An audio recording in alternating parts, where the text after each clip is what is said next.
Buenos días, compañero David Roldán y mi persona les vamos a presentar el método AMEF.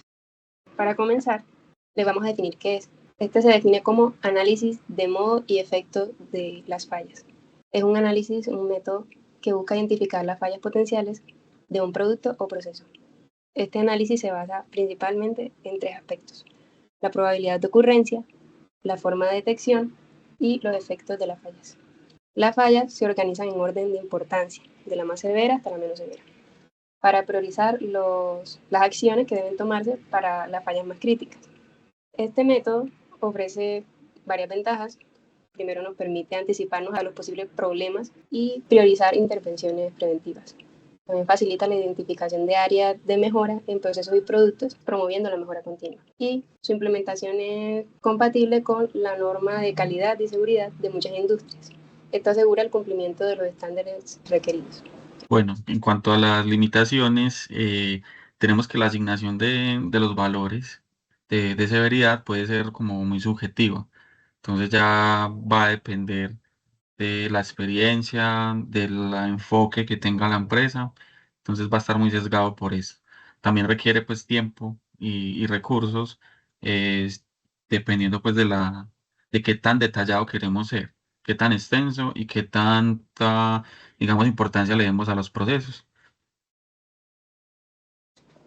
Los pasos del método AMEF o AMF, lo primero que hay que hacer es formar un equipo de trabajo, ¿cierto? Y delimitar, digamos, hasta qué punto o hasta qué áreas nos vamos a meter. Lo segundo que hay que hacer es identificar los posibles modos de falla.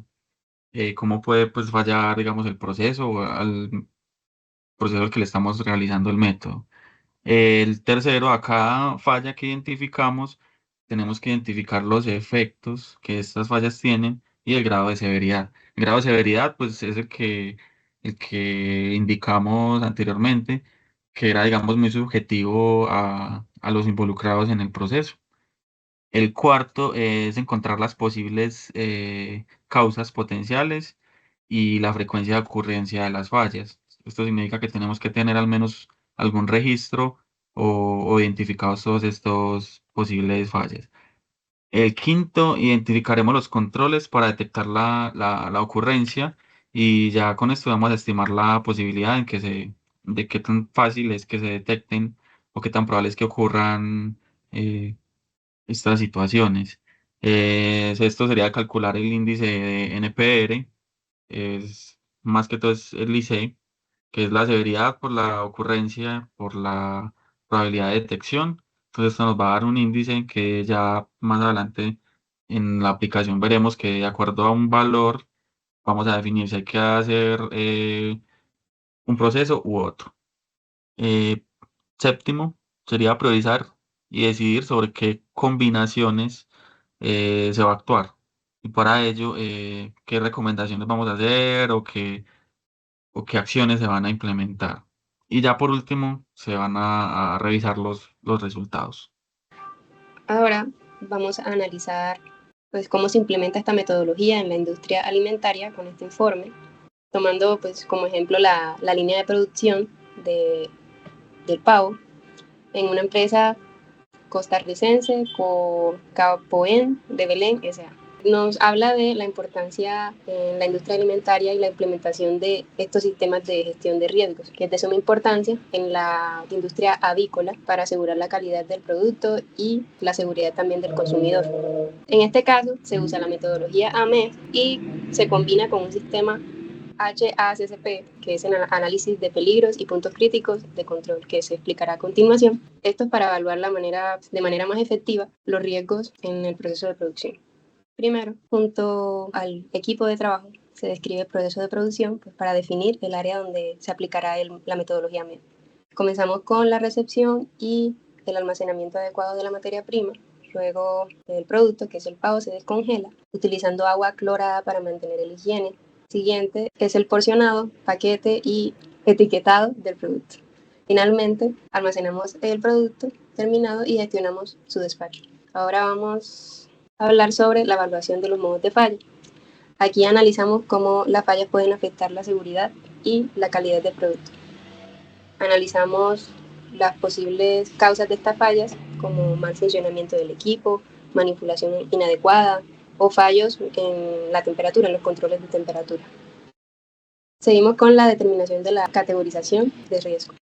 Asignamos un valor numérico a la severidad, a la probabilidad de ocurrencia, a la probabilidad de detección, usando una escala de 1 a 5, según los parámetros. La severidad, evaluamos cuánto puede afectar la falla a la calidad del producto. El valor más alto indica un impacto más grave. En la probabilidad de ocurrencia se estima la frecuencia en la que puede ocurrir la falla. Los valores en estos, pues los más altos indican mayor probabilidad de falla. La probabilidad de detección, evaluamos la efectividad pues, de los controles que existen para detectar la falla. Y en este caso, los valores más altos indican menor probabilidad de detección.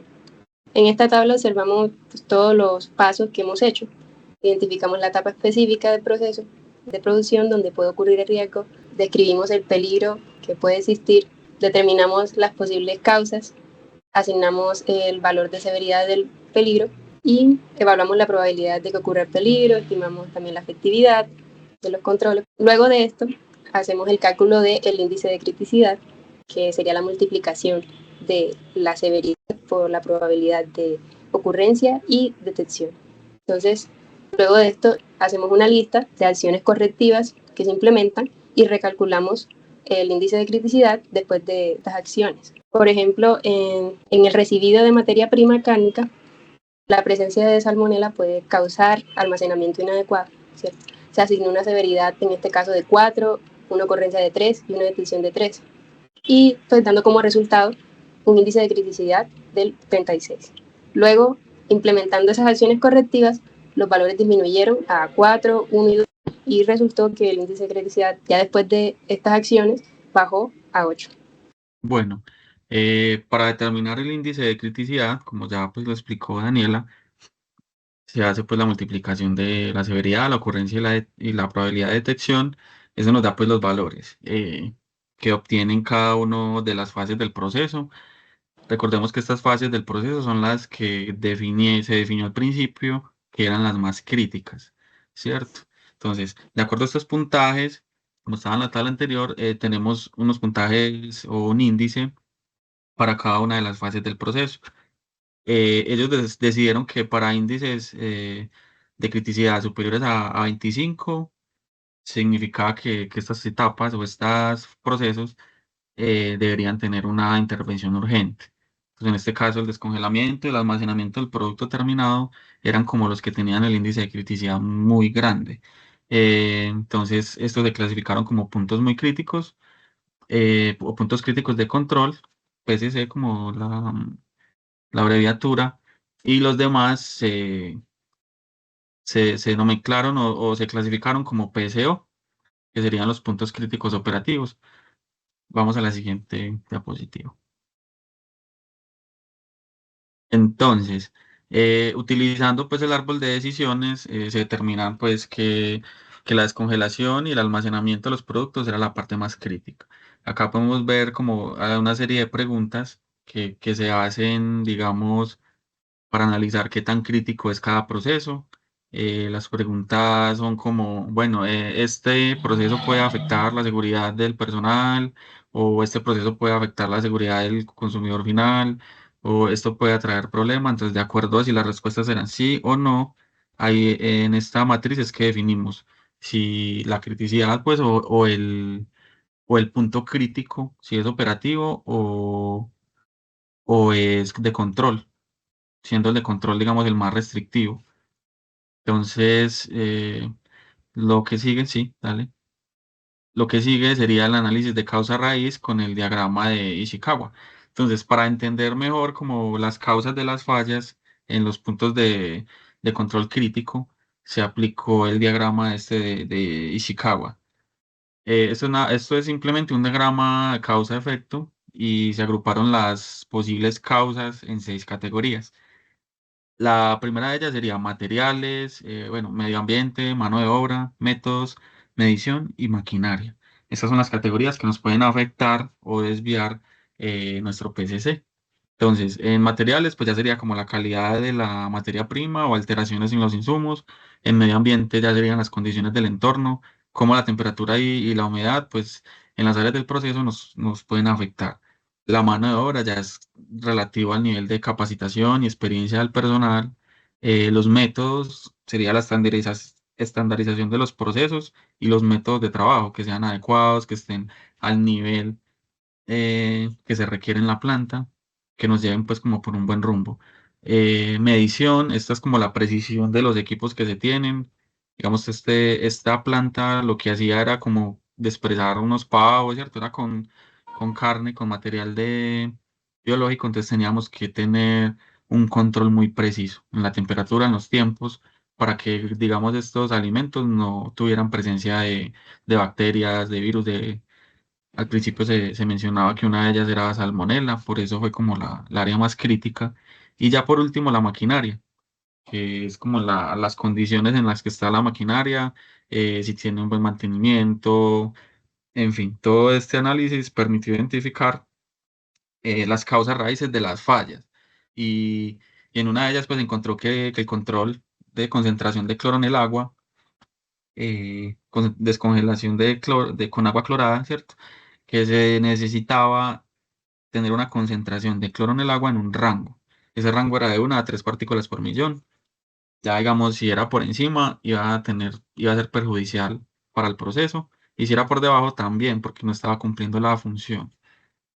Otra cosa que se implementó, ya de acuerdo pues a este análisis de causa raíz, a los índices de criticidad, fue la temperatura del agua, ¿cierto? Esta tendría que ser menor o igual a 5 grados, ¿cierto? Para el agua, y que la del producto fuera menor o igual a 4,4 grados centígrados. Esto pues lo pudieron identificar gracias a estos análisis, y por esto fue que en la tabla que nos presentó la compañera Daniela se lograba reducir los índices de criticidad de un 48 a un 8, o sea, controlando nada más estas variables. Después, lo que también se determinaba era almacenamiento de los productos. Tenemos entonces que una vigilancia pues continua en la temperatura de las cámaras o en los lugares de almacenamiento para que el proceso que se había hecho anteriormente no se perdiera, entonces tenía que conservarse en las mismas condiciones. Eh, en palabras pues más cristianas, es como que no perdiera la cadena de frío, ¿cierto? Entonces era como tener un control bien estricto en esto, y después de realizar las acciones correctivas, tuvimos que el índice también bajó de 48 a 12. Entonces nos damos pues cuenta de la implementación de esto, si nos baja un poco la criticidad de los procesos, o nos enfoca muy bien en qué procesos tenemos que hacer acciones para mejorar como la confiabilidad de la planta. Siguiente. En conclusiones, tenemos entonces que destacar la importancia de este sistema, debido a que podemos tener un mejor control o una mejor gestión de los riesgos en cualquier planta, ¿cierto? En este caso fue una planta de procesamiento avícola, pero se puede aplicar a cualquier tipo de procesos. Eh, la reducción de riesgos también es algo que va incluido a esta modalidad, y es que podemos bajar los índices de criticidad, que es como que qué tanto riesgo tienen cada uno de los procesos. Entonces podemos identificarlos y por medio de acciones correctivas bajar esos índices. La eficiencia operativa también, porque es que el análisis es transversal y nos permite, digamos, en todos los procesos que se quisieron, digamos, introducir, podemos también ver cuáles procesos están fallando, en cuáles se pueden mejorar, ¿cierto? Con toda la información que obtenemos, no solamente de los más críticos, sino que de los otros también, como analizar, ve este porque está como en un nivel intermedio, y si se puede bajar más, esto contribuye al mejoramiento continuo. Y por último, esto nos ayuda a cumplir con la normativa, ya que si se usa, digamos, en este caso fue el AMEF, que es la metodología, junto al HACCP, se garantiza que el proceso cumpla con los estándares pues, de la industria que necesitamos. Entonces podemos conjugar o podemos complementar el AMEF con el tipo de norma, de acuerdo a la industria en la que estemos, y esto nos va a ayudar a que cumpla como con todos los estándares que la industria requiere. Muchas gracias. Eso fue todo por